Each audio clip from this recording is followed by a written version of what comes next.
As the elimination of Syria's chemical arsenals steams ahead, the US is now warning of a new threat from the Assad government. America's Director of National Intelligence, James Clapper, claims Damascus may have the capabilities to produce biological weapons. RT's Marina Portnaya joins me live now with more details on this. Marina, just how advanced is then this technology according to Clapper? Well, the U.S. Director of National Intelligence claims that Syria has not successfully weaponized biological agents in an effective delivery system, but he says that the government possesses conventional weapon systems that could be used to launch biological weapons. Now, speaking to the Senate Intelligence Committee, James Clapper said that America's spy agencies believe that some elements of Syria's biological warfare program might have advanced beyond the research and development stage and might be capable of limited agent production.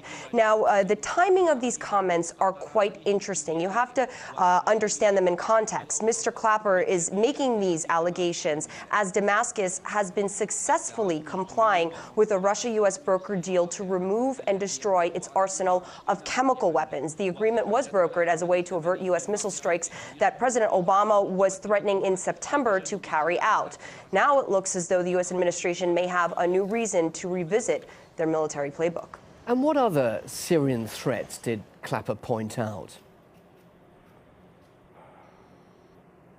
Well, Mr. Clapper is warning that Syrian militant groups tied to al-Qaeda, such as the al-Nusra Front, is aspiring to attack the United States. He told the Senate Intelligence Committee on Wednesday that extremist groups in Syria are conducting training camps to train people to go back to their countries and conduct more terrorist acts. Clapper says that some 26,000 rebel fighters battling the government of Bashar al-Assad in Syria are extremists, and he also estimates that 7,000 of them are from 50 different countries, including Europe. Now, with all due respect to Mr. Clapper, this is not a huge revelation. We've been reporting for months about how an influx of extremist groups in Syria has turned the war-torn country into a terrorist training center. Now, the U.S.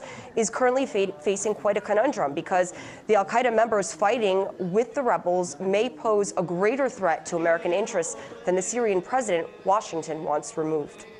Live from New York, RT's Marina Portnaya. Thank you very much indeed for that. Now let's cross over to our studios in Washington. And Brian Becker, anti-war activist, joins us live from there. Brian, does Clapper's remark on a potential biological arsenal open a new diplomatic problem for Syria, similar to the one we saw concerning the chemical weapons? Well, it's a clear indication that the Obama administration is looking for other rationales, other pretexts to keep the pressure on the Assad government. And when I say pressure, that's kind of euphemistic. What they're really doing, of course, is creating a great international crime by funneling arms and weapons and money to an armed struggle. In other words, fomenting civil war so that they can destroy an independent nationalist government in this region of the world. Yes, they need rationales. They can't say, well, we really want to overthrow the Assad government because we want a puppet proxy regime in Syria. So they have to say, well, we're doing all of this for other reasons. And the other reasons are always some noble cause, fighting terrorism, fighting chemical weapons, now fighting biological weapons. But beneath it all is the real driving force of U.S. policy, which is to rule the roost in this resource-rich part of the world. Of course, chemical weapons of mass destruction, not only in Syria, but also in Iraq, were used as a pretext for military intervention. Are you really saying that this could be an excuse for something like that again?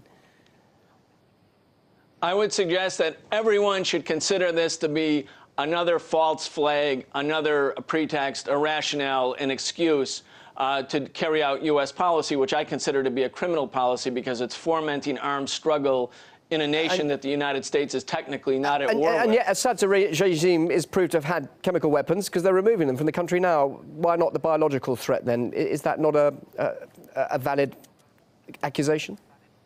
Well, You know, even the U.S. government says these are not weaponized components for biological weapons, that they're in the research and development thing. We've gone through this script before. We saw it in Iraq. We saw it in Libya. We're seeing it in Syria. It doesn't mean that weapons of mass destruction don't exist. But what I'm saying is the United States government is carrying out an armed struggle policy, a civil war policy, and they need to keep up public rationales. Also, they need a way to balance against Geneva. They need to find a way to continue to demonize the Assad government, because their ultimate goal is to get rid of Assad, not for a negotiated settlement. And Clapper also expressed deep concern over terrorism being spawned in Syria, but of course becoming a threat elsewhere in the US and in Europe. Is that really a cause for concern?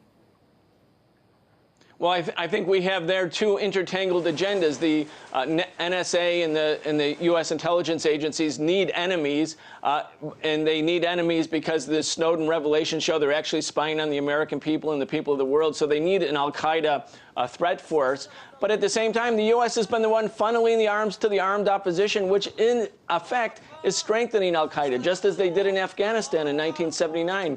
Osama bin Laden was the precursor to al-Qaeda then, and the U.S. CIA supported him.